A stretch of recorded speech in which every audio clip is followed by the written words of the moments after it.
Hello friends, in this video I'm going to show you how to use ecosia search engine in Google Chrome browser.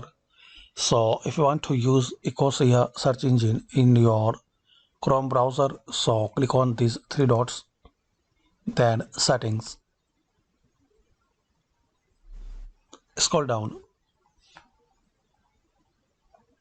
Here you will find option search engine. Search engine use in the address bar. So click on this drop down and select ecosia.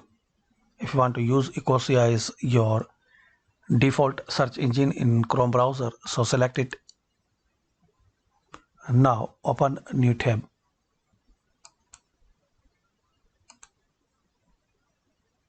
Now try to search something.